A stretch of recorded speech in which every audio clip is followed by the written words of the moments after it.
All right. Welcome to Creative Quarantine. Thank you for bearing with us. We wanted to make sure we got the right lighting, and we also had a moment where we realized that both Aminah Imani and I got the yellow memo Same color.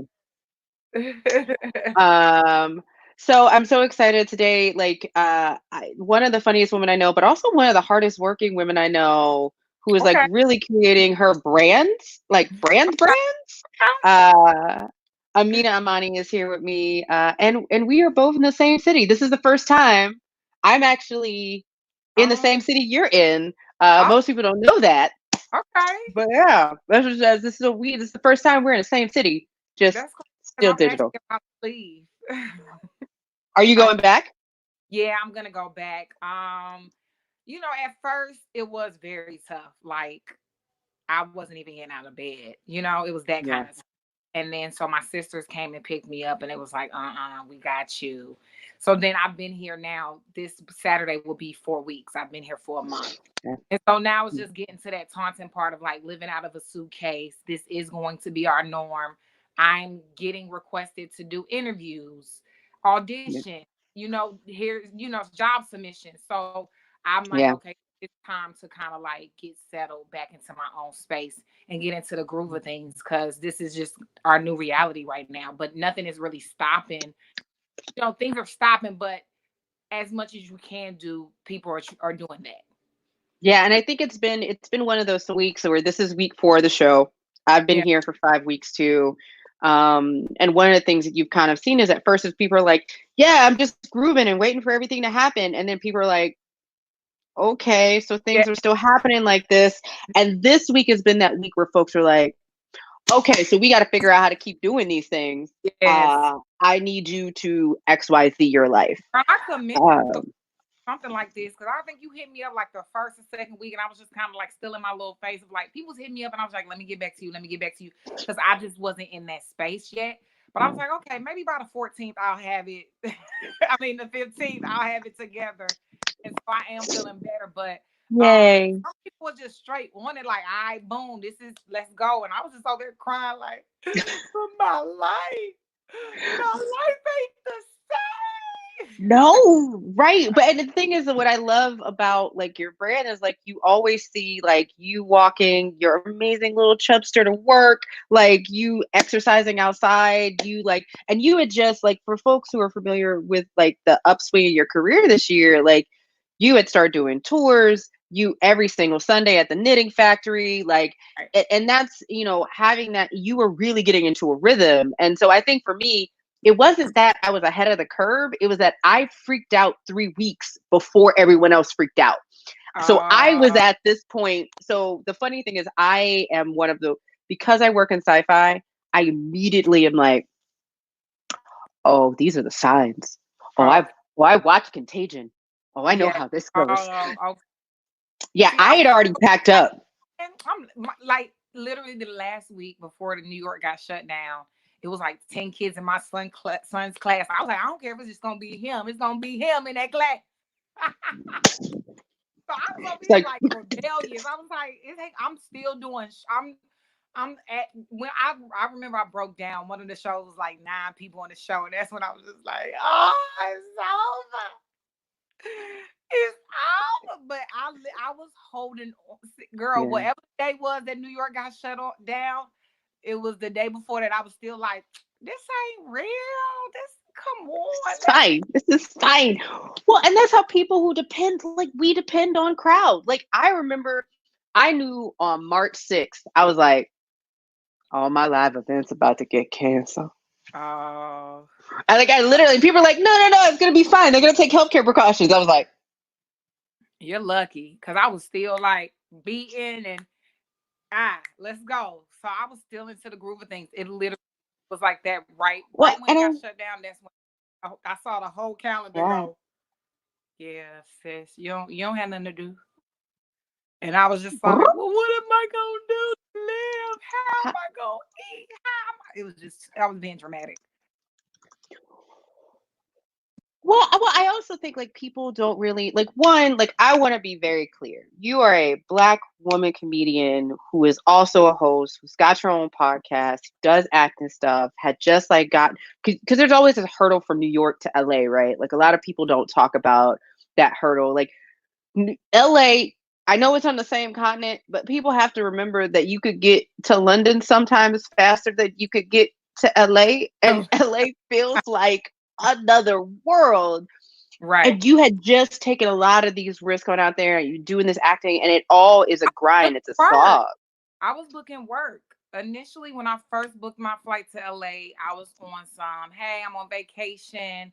I'm gonna go and just, relax. And then legit, my calendar filled up before I could even take the flight. Oh, And I was like, wow, look how God works. And then I left and I was like, okay, LA's cute. And then boom, got booked again, went back out there. Then boom, some more work. So I was going out there for work. Like my schedule was just picking up from how busy work was getting. So I think that reality of, okay, I'm gonna completely depend on comedy as income was that slowly transitioning, because all my clients, because I braid hair, so all my clients like, you braid good always hair. Like you I need you to be always clear.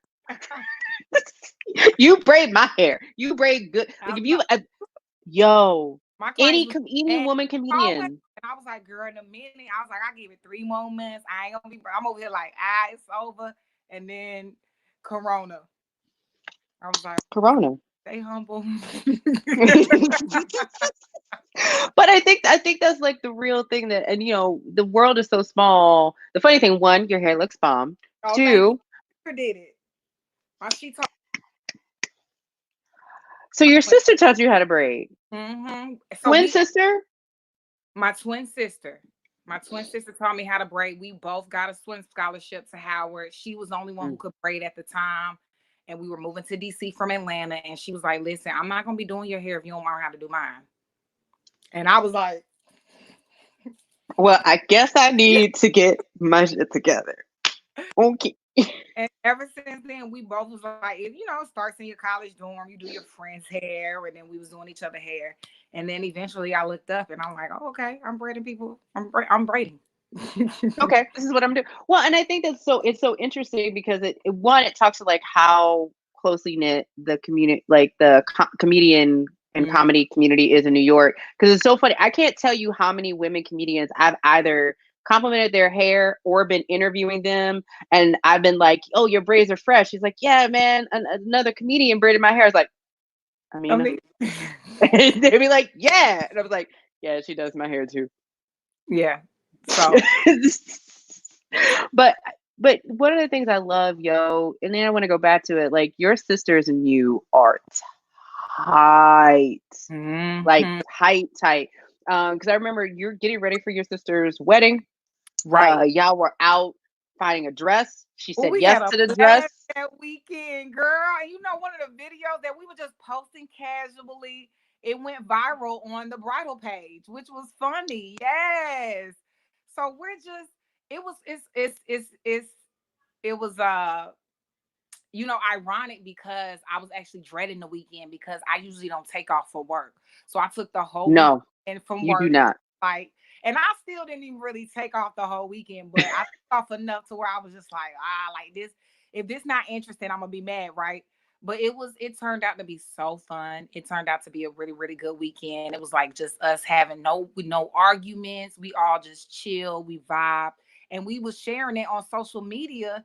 And then one of the videos, us acting a fool, the bridal store posted up, and then next thing you know, repost after Oh, repost hit me up like, oh my God, y'all are on this page. Whole bunch of views. It was cute. And then somebody made a remix because we were just like laughing and dancing. Somebody took the video and remixed it and put it on a beat, girl. So I don't know. as you deserve, as you deserve. But yeah, we're very close. It's seven of us, and I joke about this all the time because I'm like, people wouldn't even believe I have more siblings. But we're the youngest. We're the youngest. My mom had two, my dad had two, and then they had us three. And we've been through it all, and my son is like their son. They take care of him just as much. Like, honestly, I'd be like my co-parents, you know what I mean? my son was as early as like 2 years old. He was taking trips and spending time with my sisters, just for them to give me, a break. And I knew I could trust them, and they would listen to me. So that was important. So even when I was on the phone, it wasn't even my idea for them to come and pick me up from New York. They was just like, and then they was like, "We read your tweets. Yeah, we're on the way." So I'm not gonna lie, my sister, no, for real, my sister did the same thing. I was on my way and I was like, man, maybe I stay. Maybe because I had already packed my stuff. Again, I told you, I'm a paranoid human being. And I Right. was like, maybe I stay. And I love it. Sorry.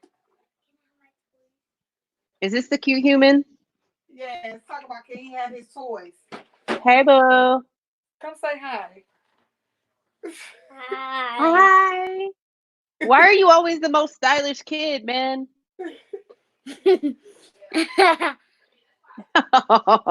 Yo, he has a career and he don't even know it yet. Look, come on.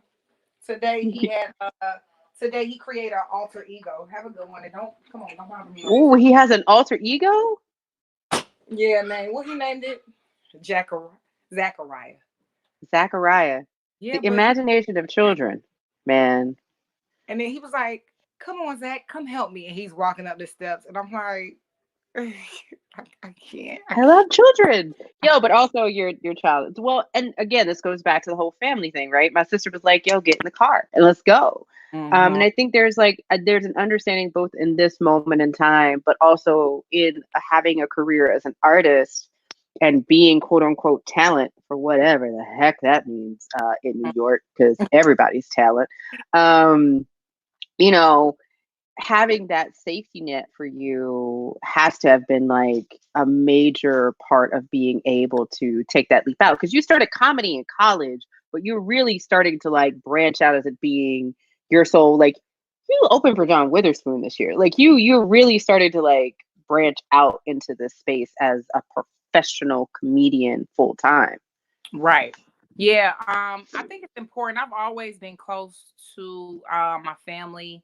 You know, most of the things that me and my sisters accomplished, even at a younger age, even us getting into Howard on a full Yeah, scholarship, women, it which only is a big came. deal. Yeah, right. And I think it's important to have a village. And so we came from Atlanta. I don't know if people know, but in Atlanta, you know your neighbors. You talk to your pastor. You are friends with the grocery store cashier, and and people establish those jobs and professions, and they're there for a while. Like my coach is Yeah. still coaching in Atlanta. Wow.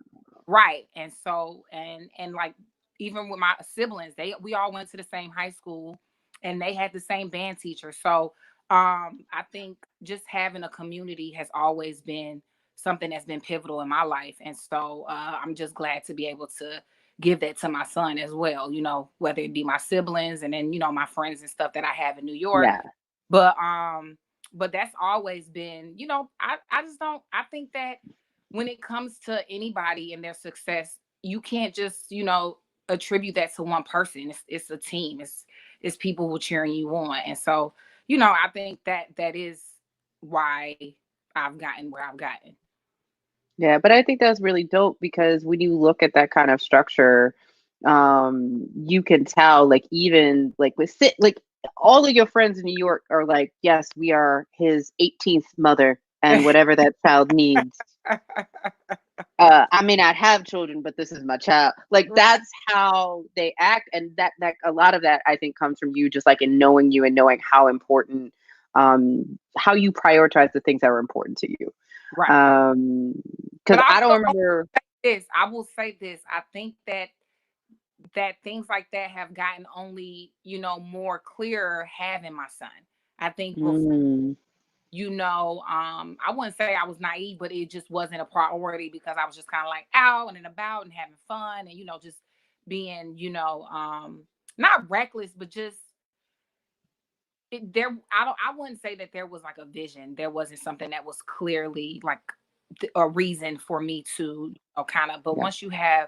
once I had my son, that was the first and only priority. And I honestly didn't even think I was going to get back on stage. And then having him and gaining that confidence and knowing that that is something that, you know, how would you want to present yourself to someone who's watching you every day? That's the reality of parenthood, you know? That's the reality. And it is hard. And I joke about how, you know, difficult it is, but ultimately it holds you to some type of accountability. And so even now, while I'm, you know, going through the quarantine and, you know, frustrated about things that I've lost, I looked up and I thought about it and I'm like, dang, this whole time, my son has not had one complaint. He has not had one complaint. And so to me, that just exposed a lot to me about myself and things that, you know, I might need to take a page from this little boy book. Because even when school got canceled, I was like, yo, school canceled. Yo, kids sometimes be the. I think it's a connection. Can you hear me? Yep, Okay. yep, I got you. I'm actually fixing it happen for a second.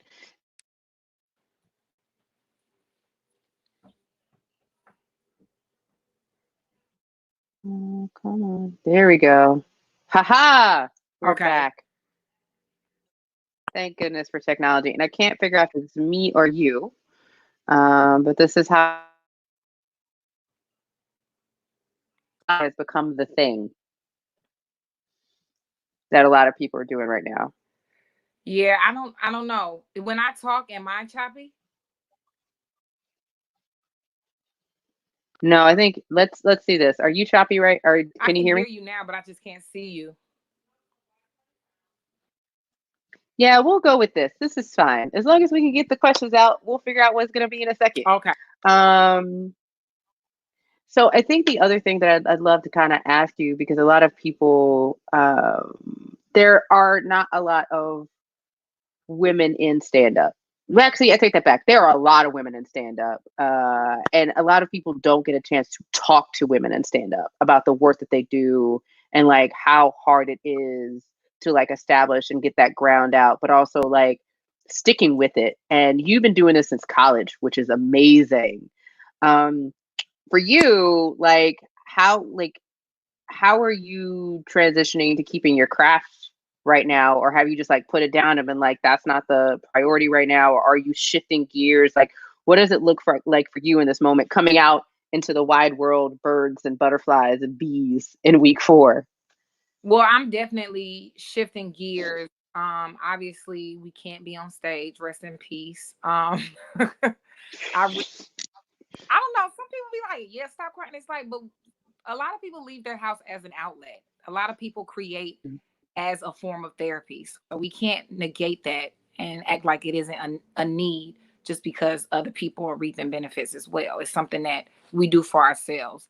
Um, but I am shifting more into focusing on the things that I can control and the things that I can do when it comes to my craft. Prior to the quarantine, I had already had goals to complete things that wouldn't necessarily have anything to do with stand up. So I'm just going to continue to make the big bullet points and really get that done.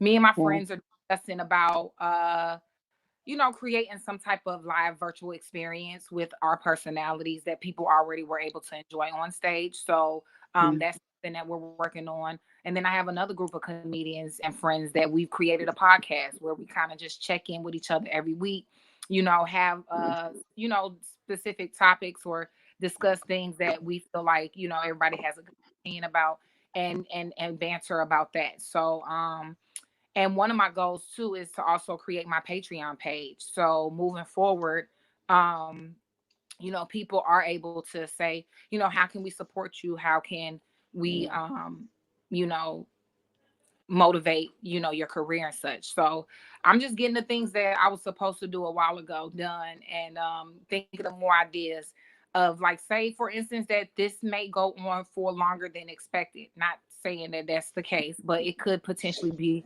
the thing. You know, what are some things that I can do to that are lucrative?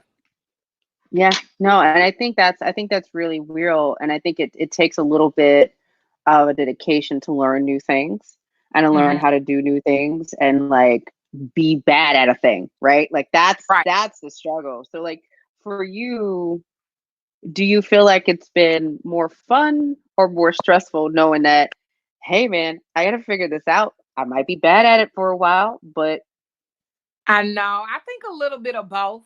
I think a little bit of both. So that's why you kind of got to move at your own pace. But it is frustrating being like, I gotta, like, you have to do something, right? Like, who, yeah, like, I feel yeah, like before the things that we were doing obviously were the things that we like to do all the time. It came a little easier than things that we need to do, right? And so, yep. you go, I'm stubborn for sure. So I'm like, but also like, it's in your best interest and it can be nothing but profitable and beneficial to you. So like just thug it out. You'll be Yeah. okay. Yo, one, yes, you are stubborn, but that's what makes you who you are, and that's the reason why you have braved and made New York home. You know, is Right. has there been anything that you in particular have kind of learned that you were surprised to learn in the last couple of weeks? Um no, I don't. I honestly was having a talk with myself today. And the only thing I kind of said to myself, and some people wouldn't be consider this like something that you would be graceful about yourself with, but I was just like, you low key was being a brat. You done been through worse stuff. I was like, girl, you this okay. Like I've seen you dragged worse. And so here you are crying about this. It's like, girl, pick your chin up and keep it moving like you usually do. So a part of me Mm, was shocked at how much of a tantrum um I had been throwing. yeah.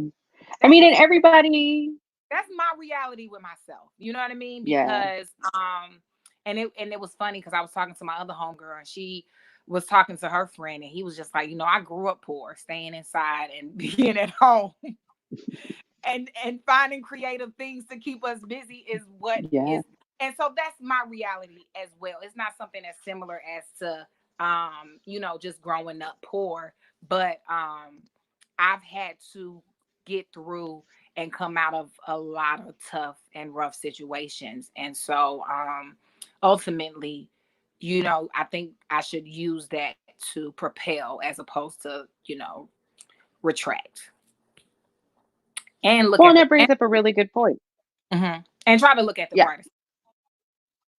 I love it. But that brings up a really good point, right? Like, I think I think people forget that comedians also like pull from real life.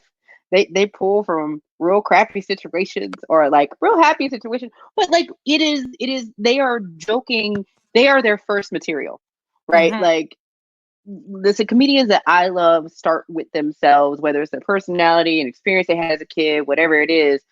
Are we just looking forward to a whole bunch of Corona jokes when this is over, or what? And you know what? No, I think so. Prior to Corona, I think people need to understand there were already a whole bunch of Corona because in what other way do you process life events?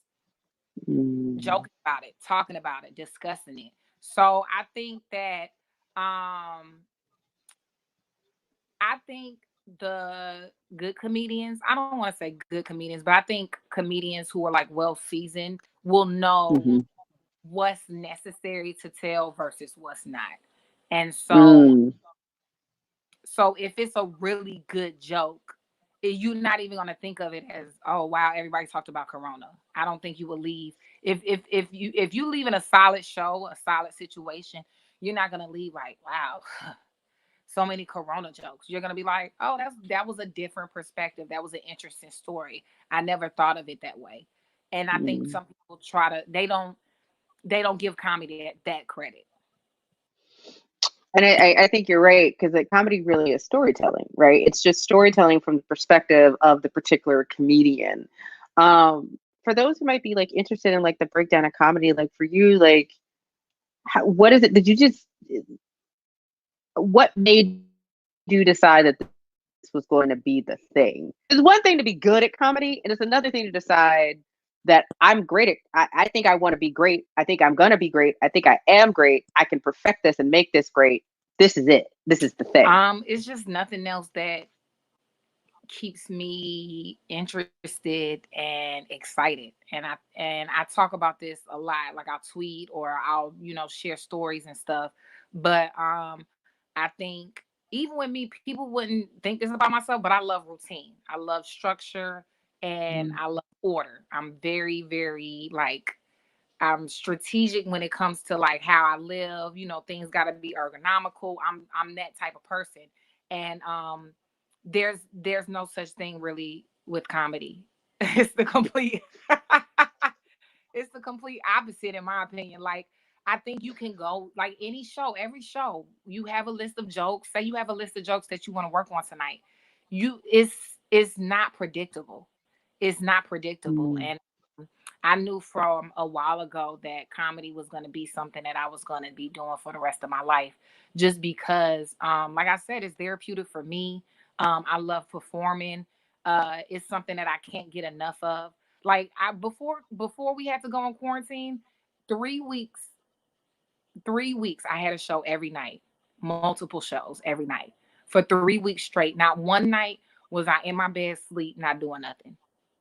And I mean, it's a testament to, you know, how much I really enjoy stand-up comedy, how much it's something I love to do. So 10 years later, I'm like, I can't turn back now. I'm not tired of it. I'm actually still Mm. intrigued. And you watch older and seasoned comedians who've been doing it for triple that amount of time.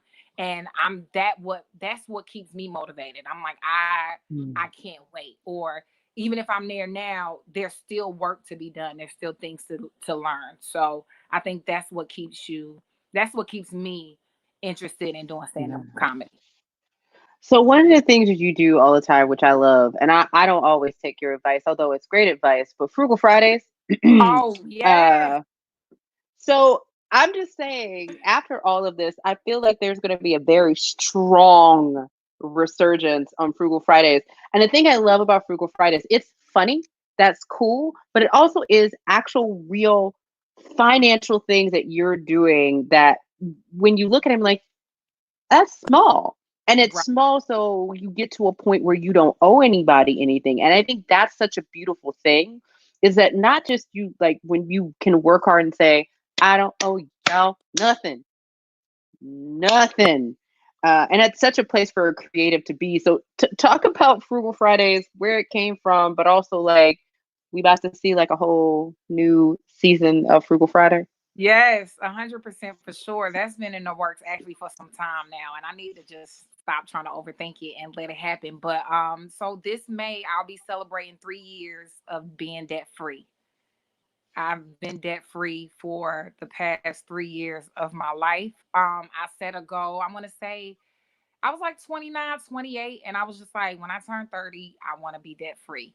Because for some time I just realized that I didn't know the tools. Like you need tools, you need training to even be financially aware, right? And so I noticed like I graduated from college. I didn't have any debt from college, but I was still living above my means and I was still, dreading debt that I had. And so after a while I just got tired and I started doing the math. I'm like adding up interest rates that I'm paying, and it's like $40 to $60 in credit cards. I'm like, that's $500, $600 a year of money you don't have. You don't have it because you owe it, right? Because you've And already spent it on a loan to someone else who's about to charge you a rate. and I remember being pregnant, then I had my son, and I think my ideal of like staying home with my son, if I would have did it longer, but I still wasn't debt free. And so I just thought about some of the things that I felt were hindering me because I wasn't debt free. Like, oh, I could be a comedian full time because we don't make a lot of money if I'm debt free or if I'm frugal, right? Because living under your means is kind of the way you want to go when in my opinion, if you're an entrepreneur and paychecks aren't consistent, right? And you have to budget and you have to manage things. So that's where it came from. It came from I got a corporate job. I was working a corporate job and I said, I'm gonna get rid of my debt with this corporate job, but this is gonna be my last job that I Yeah. have. Yeah. And once I decided that, that's what it was. That's what it was. And I paid my debt off. And then so all my friends used to be like, yo, you so good with money.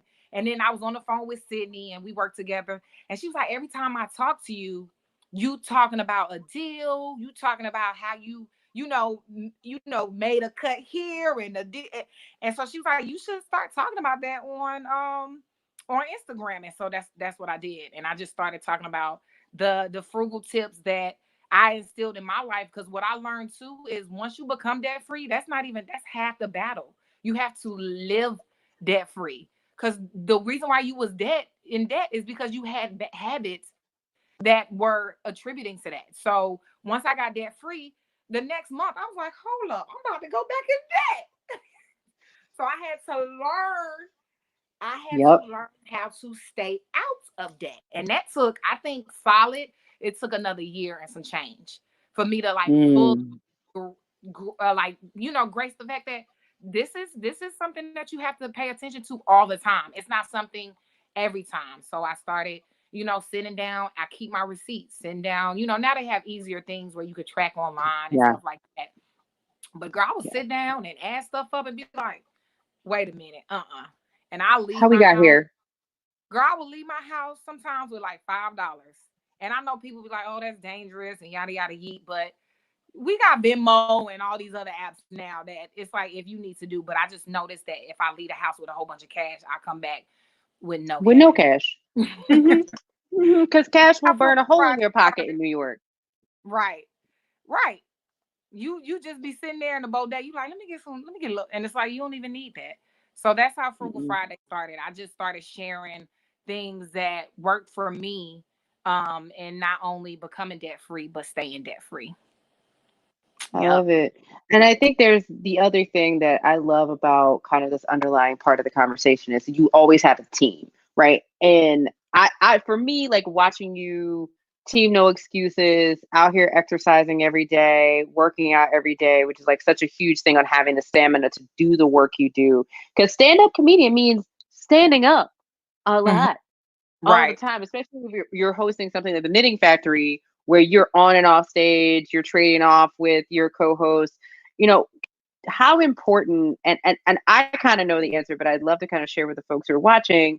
You have this core ideal of team. And like in this moment within your comedy as a former swimmer, and now just kind of in your team, no excuses over online, like Mhm. explain to me like where this team mentality comes from. I mean, you were born a team. You're a Right. twin. So you kind of came I'm out the womb as a team.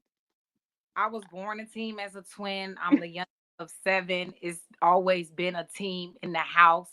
Yeah. But I also was on the swim team. I was on the track team. I sang at the choir at the church. It's always been, community knit. But I think it's important because it really shows you what matters, And then Mhm. also you have a solid soundboard of people that are going to talk you out of doubting yourself, talk you out of, falling down a slippery slope of depression and sadness. And so it's kind of like a backbone at this point. It's necessary. And so even during the quarantine, it really hasn't been a day that has gone by that I haven't checked in and talked to my friends, and even when we all out of it, we'll come into the group chat and we like, and then we all just cry together. So we boo-hooing in the group chat, and then we get on FaceTime, and we on FaceTime like this, and all you just hear is everybody just breathing in unison, like just a long sigh, But how great is that to, just, Yeah. share emotions, share experiences, and not feel like it will be compromised. You can trust these people. They're going through some of the same things, if not worse. And so I think it is very important. You know, I've always been in an individual sport, which is swimming, where you swim your own events. But it still is an aspect of, and I think that's that's very similar to comedy. You know, we all have our own careers, but it's never been a time where it's like someone gives me a call and asks me for suggestions or somebody else, and I'm being plugged. Most of the jobs that I have, I don't have an agent. I don't have a manager. I don't have a lawyer. I don't have, and I am out here, and it's only because of the people, you know, that has seen me work, or the people that care about me and I care about.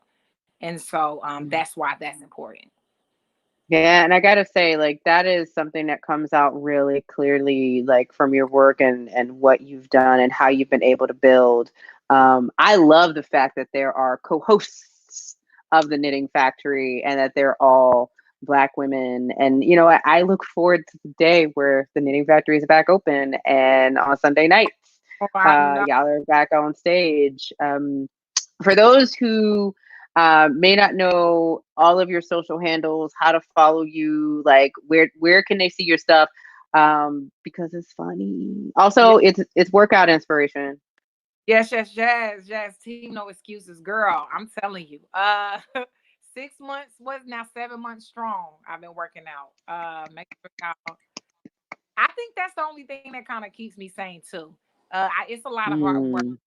Sometimes you don't want to do it, but after you do it, you like, you know what? I'm glad I did that because it helped. And you can find me on Twitter, Instagram, Facebook, and I have a website, Aminah Imani. And look out for my Patreon because that's where I'll be putting up more podcasts and more content. And it'll be Aminah Imani as well. I already solidified that.